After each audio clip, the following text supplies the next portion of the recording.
Honorables assesseurs, bonjour Monsieur le Premier ministre. Bonjour. Monsieur le Premier ministre, vous aviez soutenu ici à plusieurs reprises qu'à la clinique Pasteur, vous étiez en situation de détention.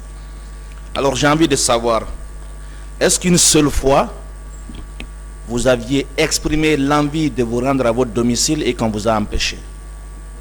Non, je n'ai pas dit que nous étions en situation de détention à la clinique. J'ai dit qu'on nous avait amenés à la clinique pour nous donner des soins. Mais de l'instant où on nous a extrait du stade du 26 septembre jusqu'à la clinique Pasteur, aucun de nous n'a manifesté le désir de partir. D'abord, c'est dû à l'insécurité qui régnait en ville et des menaces qui pesaient sur nous. Donc, on ne pouvait pas, même si on avait la possibilité, on aurait réfléchi 1000 fois avant de regagner nos domiciles. Très bien. Très bien. Une bonne réponse que je voudrais qu'on donne au primitif. Est-ce que vous pouvez être d'accord avec moi que c'est pour des questions, pour des mesures de sécurité qu'on vous a maintenu là jusqu'à ce que les conditions soient réunies pour vous conduire en toute sécurité à votre domicile? Je ne le crois pas. Parce que l'équipe qui est venue nous annoncer qu'on pouvait rentrer chez nous, vous avez écouté le récit du ministre Moustapha Sano, et c'est clairement, ils sont intervenus auprès du président du CNDD pour qu'il accepte de nous libérer. Donc c'était loin de l'idée qu'on était protégés. Mais c'est eux-mêmes. Je pense que nous étions, les gens sont intervenus pour qu'ils acceptent de nous libérer. C'est ce qu'ils ont dit. Ils nous l'ont dit aussi quand ils sont venus. Et c'est pour ça d'ailleurs que je me suis élevé contre leurs propos. Mais ce que vous dites là est en contradiction avec la réponse que vous venez de donner à ma première question. Laquelle? Ah, mais je vous ai posé la question. Est-ce que vous aviez exprimé à la clinique Pasteur le désir de vous rendre à votre domicile et qu'on vous a empêché? Mais nous n'avons pas demandé. J'ai dit qu'aucun de nous n'a demandé à aller alors, à la maison. et vous avez enchaîné en disant que c'était pour des mesures de sécurité, nous étions sous des coups de menaces et puis ça pouvait s'expliquer comme ça. Non, pour plusieurs raisons. Parce que d'abord, on avait les militaires qui nous empêchaient de partir. Mais nous-mêmes, on n'est pas... Si ils nous avaient libérés la nuit là, sans l'escorte pour aller chez nous, on ne serait pas partis. Nous sommes partis à nos domiciles avec des militaires. Mais nous étions bien et bien détenus. Le tribunal appréciera. Hein? Non, il n'y en a pas. Voilà, le tribunal appréciera. Bien. Vous aviez soutenu ici la tenue d'une réunion le 27 septembre 2009 au camp Al-Fayaya, la veille du jour fatidique. Vous maintenez cette déclaration? Je répondais à cette question. Est-ce que vous avez la preuve de la tenue de cette réunion? Je répondais à cette question. Moi, je n'ai pas entendu la réponse. Largement. Je n'ai pas entendu la réponse. Une autre question. Et c'est vous qui l'aviez posée d'ailleurs. Non. Une autre question. Sur la présence supposée du président Moussa Dadis Camara, questions posées à vous par un de vos avocats, est-ce que vous savez que cette présence supposée a été soutenue ici suite à un certain monsieur qui se faisait passer pour un ancien des services de renseignement avec le nom Charlie Loulou, qui a dit, je cite, que le président Dadis a été conduit au stade par le colonel Claude Pivy. Est-ce que vous savez que c'est suite à sa déclaration sur les réseaux sociaux que les confrères de la partie civile ont même transcrit ses propos et même des confrères de la défense divisée pour produire le débat ici? Est-ce que vous le savez? Mais moi, je ne vais pas commenter cela parce que j'ai dit clairement que cela ne me concerne pas. Très bien. Ceux qui l'ont dit et ceux qui l'ont présenté au tribunal vont prouver devant le tribunal. Très bien. Le tribunal est saisi de cette question. Est-ce que vous savez que cette version qui a été soutenue ici et qu'on a voulu vous faire avaler a été battue en brèche par un rapport produit au débat par le parquet sur la présence effective du colonel Claude Pivy à Koya le jour des événements? On ne peut pas me faire avaler n'importe quoi. Je sais. Je ne consomme pas n'importe quoi. Je sais. Et sur cette question, je n'ai pas de commentaire à faire puisque je suis complètement étranger à cette question qui est portée devant le tribunal et le tribunal l'appréciera en fonction des informations que le tribunal recevra des avocats, certainement qui défendent cette thèse, pas moi. Merci, Monsieur le Premier ministre, et je continue. Durant toute votre intervention, vous avez soutenu avoir vu des cas de viol, des cas de mort, des cas de blessures. Mais est-ce que vous savez que Toumba, que vous déclarez ici avoir été votre sauveur, a nié ici à cette barre n'avoir vu aucun corps, n'avoir vu aucune femme violée alors que vous étiez ensemble? Je crois que Toumba a dit qu'en nous menant vers l'esplanade, il a vu des gens en train de tirer une femme nue vers le palais des sports. Je crois qu'il l'a dit, nous l'avons vu aussi. Nous avons vu cette femme dévêtue qu'on traînait. Je le dis sur le contrôle du tribunal, sur le contrôle de tous les acteurs impliqués dans ce dossier. Oui, vous pouvez apporter la réplique plus tard. Une autre question. Il a répondu. Voilà. Mais que la défense de Toumba se calme. Bien. Monsieur le Premier ministre, on vous a aussi posé la question, venant bien sûr de vos avocats, que la commission d'enquête nationale n'a pas entendu le président Moussa Dadis Camara. Est-ce que vous savez que, vu ce qui s'est passé le 3 décembre, qu'il était impossible pour la commission d'enquête nationale, qui a produit son rapport en janvier 2020, qu'il était impossible pour cette commission d'entendre le président Moussa Dadis Camara? Franchement, je ne voudrais pas discuter de cette question avec vous, dès lors que je vous dis que la commission nationale d'enquête ne m'intéressait pas. Je ne me suis même pas intéressé à ce qu'ils ont fait. Et pourtant, il doit vous intéresser. Non, s'il vous plaît. Laissez-le répondre, s'il vous plaît. Je ne me suis pas intéressé à leur travail, je ne croyais pas à la commission nationale, et je vous ai dit ici, le premier jour de ma comparution, que j'ai entendu un honorable membre de cette commission, pour qui d'ailleurs j'ai beaucoup d'estime, dire sur une interview, il l'a dit clairement, que ce sont les leaders des forces vives qui sont responsables des tueries survenues au stade du 20 septembre. J'ai perdu vraiment de l'estime pour lui ce jour-là. Et quand un membre de cette commission le dit, c'était un honorable avocat en plus, alors il y a lieu de croire que cette commission nationale d'enquête ne pouvait pas donner les résultats attendus. Mais pour tout commentaire, je n'ai rien à dire sur cette commission, je n'ai pas suivi leurs travaux. Et ça ne m'a pas intéressé. Est-ce que vous êtes d'accord avec moi que vous détestiez le travail de la commission d'enquête parce que simplement elle n'a pas écrit ce que vous avez voulu entendre? Mais nous savions que pour nous, ceux qui étaient incriminés, c'est eux-là qui décidaient de mettre en place une espèce de justice selon leurs vœux. Et c'est la raison pour laquelle nous n'étions pas partants pour cette commission nationale d'enquête. D'accord. Venons-en à la commission d'enquête internationale que vous reconnaissez. Est-ce que vous savez qu'il a été aussi impossible pour cette commission d'enquête internationale d'entendre le président Moussa Dadis Camara? Et ils n'ont pas entendu tout le monde. Et je sais qu'ils ont fait un bon travail parce que c'est leur rapport qui a servi au Conseil de sécurité de saisir la CPI. Donc le travail qu'ils ont accompli ici était un travail remarquable. Très bien. Puisque c'est eux qui ont qualifié en premier le crime commis ici, de crime contre l'humanité. Et pour qui connaît la personnalité de Mohamed Bedjaoui, qui était membre de la Commission internationale, la Cour internationale de justice, et qui était même l'ancien président de la Cour internationale de justice, c'est un monsieur qui fait autorité dans le domaine judiciaire. Donc, c'est leur rapport qui a permis au Conseil de sécurité de saisir la CPI. Et donc, ça, c'est du bon travail. Donc, je vais continuer, juste pour vous souligner, autant la commission d'enquête nationale et internationale n'ont pu entendre le président Dadis, et la réponse est simple, le 3 décembre est passé par là. Je continue. Parlons toujours du rapport de la commission d'enquête internationale, que vous croyez, que vous saluez. Je vais, avec la permission du tribunal, lire la page 17, paragraphe 64, et conforme ça à votre version ici à la barre. Pendant que les manifestants tentaient de fuir, des militants ont encerclé les leaders politiques qui se trouvaient dans la tribune pour les protéger. Le lieutenant Aboubakar Chérif Diakité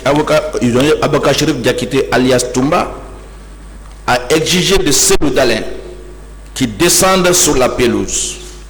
Et comme celui-ci refusait de bouger, il a donné l'ordre à des bérets rouges de monter dans la tribune. Les bérets rouges ont assailli les leaders politiques et plusieurs gardes-corps ont été blessés, notamment par balle, dont celui qui s'est interposé quand le chauffeur du président Sankara Kaba a tiré sur Cellou Dalein Diallo. Entre-temps, Jean-Marie était sous la menace des personnes qu'il a identifiées comme d'anciens membres de l'UNIMO, en tenue des bérets rouges. Sur intervention du commandant Tcheboro, il a réussi à échapper aux bérets rouges en acceptant de suivre ces derniers. N'est-ce pas? Cette partie du rapport est en contradiction avec vos propos selon lesquels Toumba vous a sauvé. Ce que j'ai vu, c'est ce que j'ai rapporté au tribunal. De l'instant où Toumba est rentré au stade, jusqu'au moment où il nous a déposé à la gendarmerie, Toumba n'a posé que des actes qui nous ont permis d'être sauvés. C'est ce que je peux dire comme commentaire. Donc vous contestez cette partie du rapport? Je ne veux pas commenter cette partie du rapport. Très bien. Je vais continuer. La page 20 du paragraphe 77 du même rapport.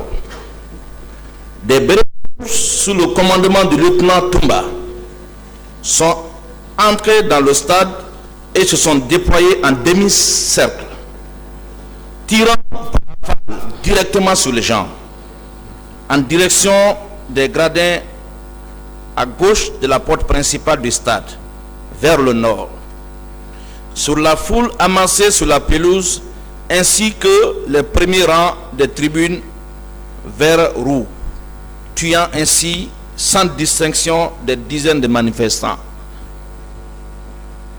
Cette version n'est-elle pas en contradiction avec celle que vous tenez ici, encore une fois? Je ne commente pas ce que d'autres disent. Je soutiens ce que j'ai vu. N'êtes-vous pas... S'il vous plaît, maître. Je vous en prie, je vous en prie, je vous en prie, je vous en prie. J'ai pensé que vous avez fini. Ce que je peux dire devant ce tribunal, c'est ce que j'ai vu. Et ce que j'ai vu, c'est ce que j'ai rapporté fidèlement à ce tribunal, sans autre commentaire. N'est-ce pas, dans ces conditions, vous êtes en contradiction avec ce document que vous avez tout le temps salué? Je ne suis nullement en contradiction avec quelque document que ce soit. Je rapporte au tribunal ce que j'ai vécu moi, pas ce que quelqu'un d'autre me dit. C'est ce que moi j'ai vu, ce que j'ai vécu, c'est ce que je rapporte devant ce tribunal. Parlons de la page 37, paragraphe 167 du même rapport. Un membre des forces de l'ordre a ainsi déclaré qu'un camion de la gendarmerie était arrivé à la morgue de Donka le 29 septembre vers 2 h du matin et que des bérets rouges y avaient chargé environ 80 cadavres dans 3 camions qui ont ensuite été escortés par les hommes du lieutenant Toumba dans 2 pick-up. Les camions se sont rendus dans des endroits distincts, identifiés. Cette version ne vient-elle pas entrer en contradiction à nouveau avec ce que vous soutenez ici? Maître, encore une fois, je vous dis, j'ai rapporté devant ce tribunal ce que j'ai vu, ce que j'ai vécu. Les gens peuvent faire des commentaires, mais je crois que l'affaire des corps enlevés dans les hôpitaux, à la morgue de Donka surtout, et au stade, cette question est pendante devant ce tribunal. Et cette question est cruciale. Quand le tribunal se déterminera par rapport à cette question, peut-être que nous saurons le nombre de morts et nous saurons aussi l'ampleur de la responsabilité de ceux qui ont perpétré cet acte criminel. Je sais que vous êtes très prudent pour aborder des questions qui mettent en cause vos déclarations, mais ça ne m'empêche pas de poser des questions. Parlons toujours de la commission d'enquête internationale que vous louez tant. Est-ce que vous savez que cette commission est arrivée en Guinée le 25 novembre 2009 et a quitté le 5 décembre 2009, soit 10 jours de travail seulement? Mais je n'étais pas là. Au moment où la commission internationale arrivait à Conakry, nous étions déjà dehors. Très bien. Mais ce que je peux vous dire, c'est que ce document a fait autorité, puisqu'il a été accepté par le Conseil de sécurité, qui est un organe très important. Et donc, logiquement, ils ont fait du bon travail. Généralement, les missions des Nations Unies ne durent pas très longtemps. Ce sont des experts. Bon, vous pouvez dire ce que vous voulez, mais je ne veux pas trop commenter le rapport de la Commission internationale d'enquête. Je vous prends au mot. Ce document fait autorité. Bon, il a fait autorité au Conseil de sécurité. Alors, si ce document fait autorité, n'est-ce pas, votre version ici doit être prise avec beaucoup de méfiance? Ma version est tout à fait authentique, venant de quelqu'un qui est devant le tribunal et qui parle devant le tribunal en toute connaissance de cause. Pourtant, elle est contradictoire avec le contenu de ce rapport. Je n'ai pas envie de trop tirailler avec vous, maître. En contenu, le tribunal appréciera. Je n'assume pas. Ce rapport de 60 pages a soutenu avoir entendu en 10 jours 687 personnes, entretenir des ONG et les autorités. Vous, en tant qu'expert des Nations Unies, juriste de formation, diplomate rompu en la tâche, est-ce que vous pensez qu'il est possible de faire un travail sérieux de ce genre, entendre 687 personnes, faire des rendez-vous avec les autorités et les ONG en 10 jours? Je ne veux pas juger cette commission. Je comprends votre méfiance. Est-ce que, Monsieur le Premier ministre, vous savez que contrairement à la commission d'enquête nationale qui a travaillé 2 mois et demi pour sortir un rapport, si nous devons en tout cas juger les deux, on doit quand même considérer que celui-là qui a pris plus de temps a plus de crédibilité d'avoir fait un bon travail? C'est vous qui le dites, parce que le rapport de cette commission n'a été pris en compte nulle part. Si. C'est vous qui le dites. Je vous informe tout à l'heure et je vous dirai où est-ce que ça a été pris en compte. Pas à ma connaissance en tout cas. Oui, je vais vous indiquer ça. Parlons de la commission d'enquête nationale que vous détestez. Est-ce que vous savez que cette commission était composée des avocats, des magistrats, des activistes des droits de l'homme connus pour leur honorabilité? Il est facile de le dire, mais nous n'avons pas eu confiance à cette commission, malheureusement pour vous. C'est votre droit. C'est votre droit. Cette commission. Je vais, avec la permission du tribunal, vous dévoiler, et même à la face de l'opinion nationale et internationale, les visages qui ont composé cette commission, que vous déclarez, n'est-ce pas, ne pas être crédible. Il y avait à sa tête Sirima Kouyaté, qui est magistrat aujourd'hui à la Cour suprême, Doura Chérif, on n'a pas besoin de décret personnel, CCTA, ancien membre de la Cour constitutionnelle, Massouma, magistrat en service à la Cour suprême, Baïla Diallo, aussi magistrat, Chérif Ibrahima Chérif Kamara, magistrat, Aïdara Wala, Mohamed Lamine Souma, avocat, Amara Chérif, avocat, Francis Charles Haba, professeur d'université et avocat en même temps, Kake Makanera, professeur d'université, Hassan Ba, que vous connaissez bien, grand médecin légiste, Omar Taïbata Badlé, Fumo Frédéric Loa, Pierre Tono, Fatmata Morgan, la société civile, Pierre Koivogui, Sedouba Djoubaté, Michel Koriman de la France. Je me limite là. Vous pensez que toutes ces personnes-là n'étaient pas aussi crédibles pour résister et faire preuve de neutralité et d'indépendance? Je ne veux pas porter du jugement sur ces personnes, mais la commission, en tant que telle commission nationale, nous n'avons nullement confiance à cette commission. On a vu d'autres commissions qui avaient été mises en place par le CNDD, qui comprenaient aussi beaucoup de personnalités et dont le travail n'a pas été honorable. Donc nous avions des réserves sur cette commission nationale d'enquête. Je n'ai rien contre ces personnes que vous avez citées, mais la commission en tant que telle, nous n'avions pas confiance. Je vais, avec la permission du tribunal, exploiter l'ordonnance par laquelle cette commission a été créée. D'accord? Je vais, avec la permission du tribunal, aborder l'article 2 de cette ordonnance qui dispose comme suit. La Commission nationale d'enquête a pour mission d'enquêter au fin d'établir la vérité sur les événements du 28 septembre 2009, ainsi que sur les préparatifs et plus généralement sur tous les faits qui en découlent directement ou indirectement. N'est-ce pas là l'expression d'une volonté politique pour faire la lumière sur cette affaire? Vous me rappelez une expression bien connue dans l'histoire de notre pays, la vérité du ministre. Je pense que cette vérité dont il parle devait être de ce genre-là. La vérité qu'eux, ils voulaient. On l'a dit ici en d'autres circonstances.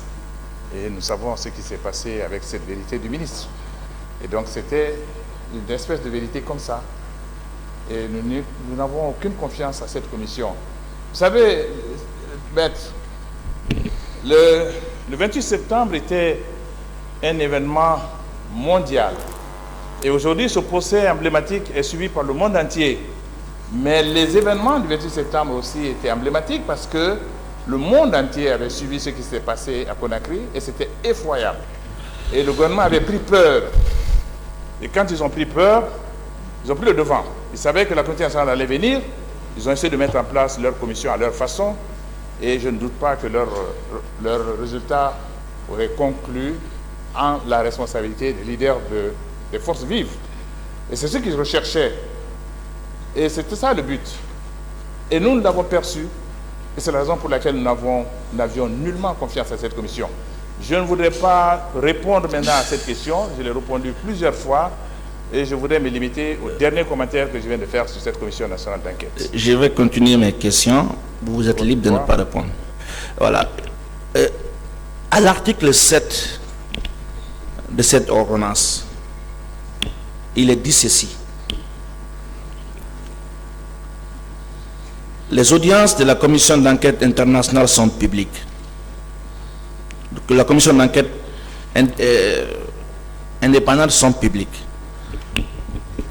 N'est-ce pas une opportunité pour vous à l'époque de venir publiquement dire ce que vous soutenez ici et permettre au public national et international d'apprécier ce qui s'est effectivement passé?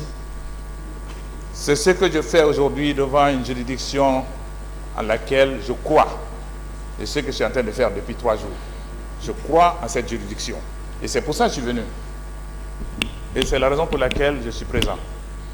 D'accord. L'article 9, et je vais continuer, ce sera la dernière partie que je vais exploiter dans ce rapport, dans cette ordonnance, autant pour moi. Article 9. À l'issue de ces travaux, la commission nationale d'enquête indépendante dresse un rapport, émet un avis et prend les recommandations nécessaires à une justice effective en ce qui concerne les faits relevant de sa compétence. Ce rapport rendu public est publié au journal officiel de la République. Est-ce que vous savez que le réquisitoire du procureur général qui a déclenché cette poursuite s'est appuyé sur le rapport de cette commission nationale d'enquête et le rapport de la commission d'enquête internationale.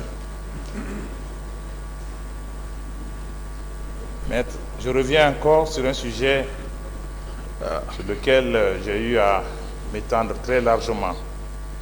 Vous rappellerez qu'avant le début de ce procès au mois de septembre, le procureur de la Cour pénale internationale, CPI, M. Karim Khan, était à Conakry. Et à cette occasion, s'est entretenu avec le gouvernement, les autorités nationales, ont passé un accord.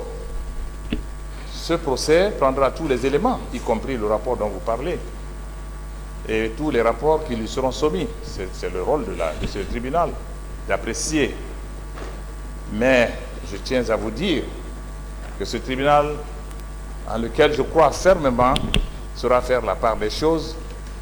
Et nous sommes encore, et jusqu'à maintenant, nous sommes sur notre position que cette commission nationale était mise en place pour les besoins des autorités d'alors, tout comme ils l'ont fait avec le comité ad hoc, en inversant lors des élections. Tous les moyens étaient utilisés à cette période-là pour pouvoir aller dans le choix de leur décision. Et c'est la raison pour laquelle nous n'avions nullement confiance en cette commission. Et puisque nous disons que nous n'avions pas confiance, alors pour moi, tout ce qu'ils auront dit, je n'ai pas confiance. J'ai confiance en la juridiction qui est devant moi et qui est en train de juger cette affaire maintenant. Je vous en lis, toute transparence. Je vous lis les 3 premières lignes du réquisitoire introductif du 8 février 2010. Le visa. Le procureur général près la Cour d'appel de Conakry, vu le rapport de la Commission nationale d'enquête indépendante sur les événements du 28 septembre 2009, le premier acte visé, vu le rapport de la Commission internationale d'enquête sur les événements du 28 septembre 2009, attendu qui résulte contre Aboubakar Sidiki Diakité alias Toumba et tous autres, je vais me faire l'économie de l'île Aurès. Vous vous dites ici que vous n'avez pas confiance au travail de la commission d'enquête nationale. Et pourtant, c'est sur la base de ce document que cette justice que vous louez aujourd'hui est en marche. N'est-ce pas? Je n'ai pas fini. Allez. N'est-ce pas? Vous êtes en train de vouloir une chose et son contraire. Maître, vous ne comprenez pas l'enjeu de ce procès. Lorsque je suis arrivé ici, le premier jour, lorsque j'ai pris la parole, j'ai fait un rappel historique des événements qui se sont passés au stade du 28 septembre. Le dossier qui est en jugement est un dossier qui porte sur des crimes contre l'humanité, donc dépassant les limites d'une juridiction nationale et qui relève de la compétence de la Cour pénale internationale. C'est uniquement au nom de la complémentarité, j'ai largement expliqué la complémentarité, peut-être que vous l'avez compris, mais c'est au nom de la complémentarité que ce tribunal juge aujourd'hui d'une affaire de crime contre l'humanité, quelle que soit la qualification qui a été donnée au début de ce procès. Je suis certain qu'avant la fin de ce procès, il y aura une requalification de ce qui a été dit. Et donc, ce qui a été dit et ce qui est réel, c'est que ce tribunal est là sur un dossier qui est toujours inscrit au rôle de la Cour pénale internationale, dont elle s'est dessaisie en donnant plein droit à la Guinée au titre de la complémentarité. Et c'est à ce titre que ce tribunal siège aujourd'hui. Et la communauté internationale a l'œil sur Conakry. La Cour pénale aussi suit ce procès. Ce procès va se dérouler selon les normes régulières. Et comme je l'ai dit, je n'ai aucun doute. Très bien. Je fais plus confiance à cette juridiction que cette commission qui avait fait son travail de l'époque et qui était une commission aux ordres. Très bien. Vous venez de dire que vous êtes certain qu'il pourrait avoir réqualification avant la fin de ce procès. Sur quoi vous vous appuyez pour tenir une telle affirmation? Parce qu'une juridiction, je pense que vous êtes un spécialiste du droit, toute infraction, il y a les éléments de l'infraction. tous les éléments des crimes contre la communauté, et plutôt tous les éléments de crimes contre l'humanité sont réunis dans cette affaire. Et c'est sur cette base que le tribunal l'appréciera. Très bien. La qualification des infractions ne se fait pas en l'air. Très bien. Et comme vous avez fait des cours de droit pénal, il est évident qu'une infraction est d'abord qualifiée en fonction de ses éléments constitutifs. Très bien. Quand les éléments constitutifs sont réunis, alors le tribunal l'appréciera. Très bien. Et sur cette base, j'espère que le tribunal appréciera justement ces éléments qui sont réunis. Très bien. Et là, on a utilisé une attaque massive contre des groupes de personnes, on les a massacrés, on a fait des viols sur de nombreuses personnes, et tous les éléments des crimes contre l'humanité sont réunis. Et je crois que les avocats de la partie civile l'ont amplement développé l'autre jour. Il appartient maintenant au tribunal d'apprécier. Vous aviez parlé en technicien, même pas en tant que victime. Est-ce que vous pouvez permettre alors qu'on dialogue sur cette partie technique que vous venez d'aborder? Je crois que le président ne permettra pas de faire cette conversation, si vous voulez. Mais je reste disponible à discuter avec vous, même en dehors de cette salle. Faisons gagner du temps à ce tribunal. Évidemment, parce qu'il n'en est pas encore question. Je respecte la décision du tribunal. Je continue, parce que j'avais voulu vous amener à vous contredire par rapport à cette technicité. Monsieur le Premier ministre, cette commission a rendu son rapport en janvier 2010 autant pour moi. 2010, le capitaine Moussa Dadis Camara n'était plus aux affaires. Pensez-vous qu'à cette date, il avait le pouvoir d'influencer encore, pendant qu'il n'était plus aux affaires, les conclusions de ce rapport? Ce sont les hommes qui avaient été mis en place à cette époque-là, qui avaient fait leur travail, qui ont rendu ce rapport. Et la commission d'enquête internationale, c'était des robots? Pardon? Et la commission d'enquête internationale était composée de robots? Des robots? Vous dites que ce sont des hommes qui ont fait le rapport que vous contestez, que vous ne croyez pas. Alors je pose la question, est-ce que la commission d'enquête internationale... C'est pas ce qu'il a dit. Oui, mais il a dit que c'était des hommes. Il a dit que ce sont les hommes qui avaient été mis en place. Et n'est-ce pas aussi les mêmes hommes qui avaient été mis en place pour sortir les travaux de la commission d'enquête internationale? Mais maître, en quoi on pouvait leur donner des ordres? C'est une commission très honorable qui est venue ici. Et la qualité des personnes, les personnes qui sont arrivées ici, sont des personnes d'une moralité exemplaire, qui ne relèvaient pas d'un gouvernement et qui n'avaient aucun intérêt à prendre part pour Paul ou Pierre.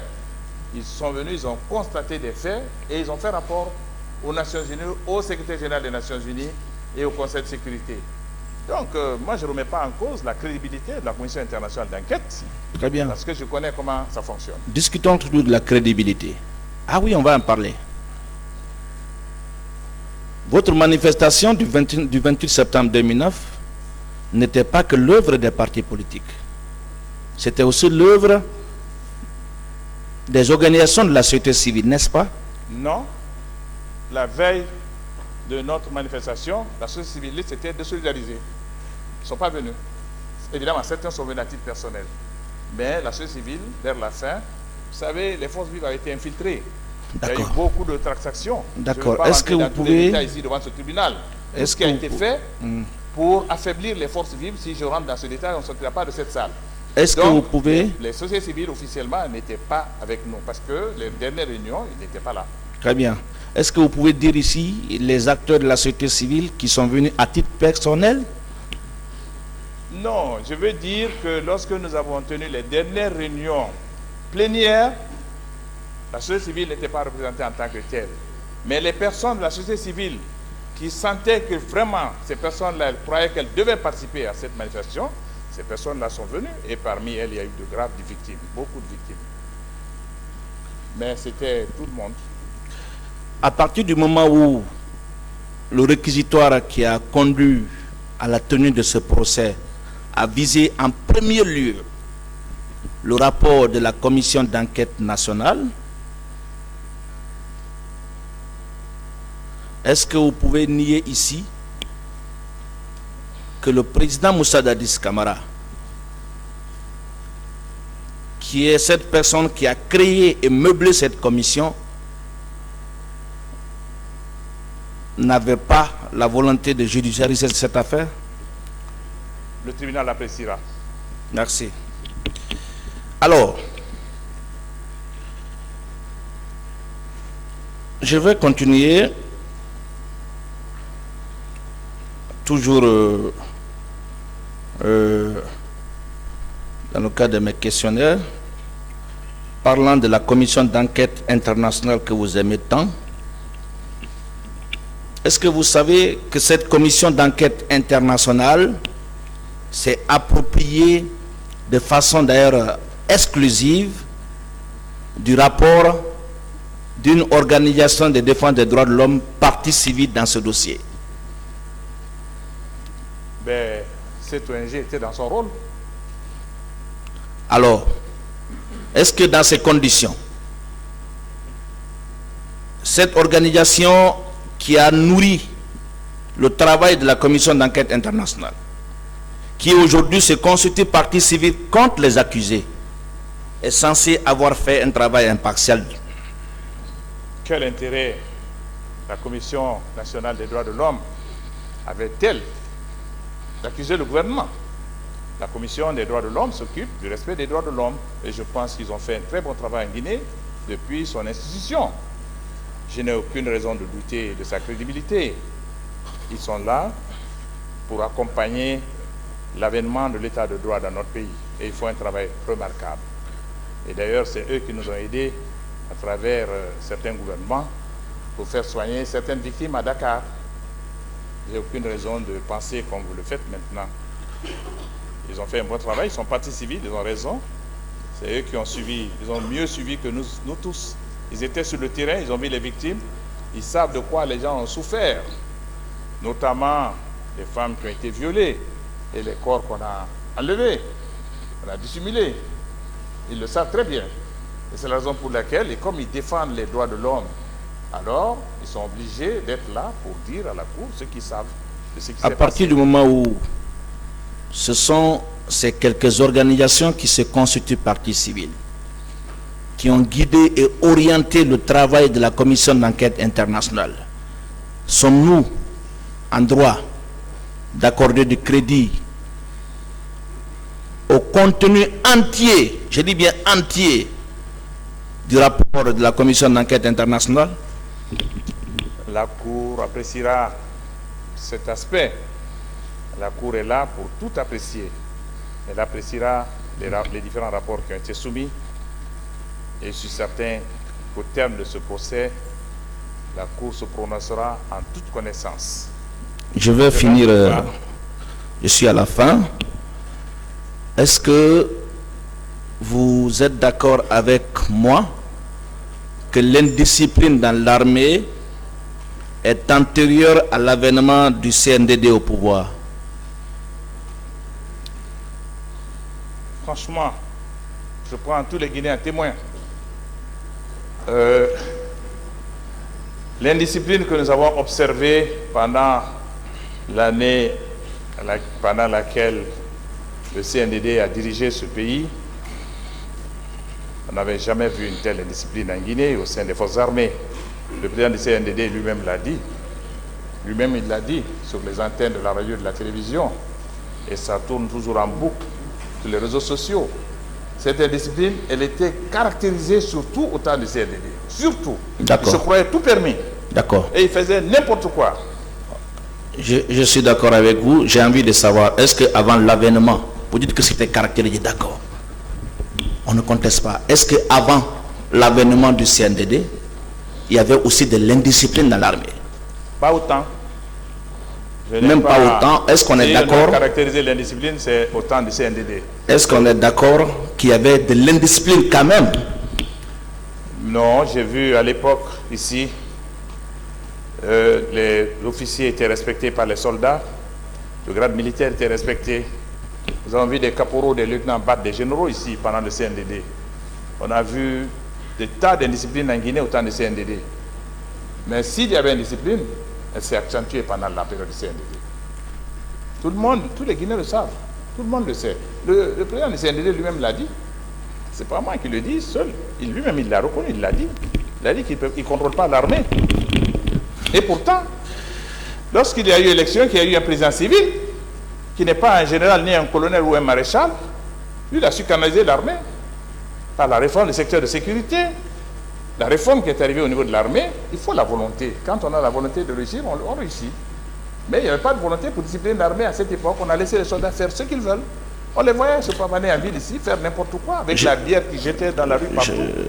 Je vais vous rappeler ce que le président Moussa Dadis a dit quand il soutenait qu'il y a de l'indiscipline dans l'armée. Il a dit ceci, que j'ai hérité d'une armée indisciplinée. Les vidéos disent ça. J'ai hérité d'une situation. S'il y avait de l'indiscipline, elle s'est multipliée de façon exponentielle au temps du CNDD. Oui. Tous ceux qui sont dans la salle ici étaient en Guinée à l'époque. Et tout le monde le sait. Je vous remercie, Monsieur le Président.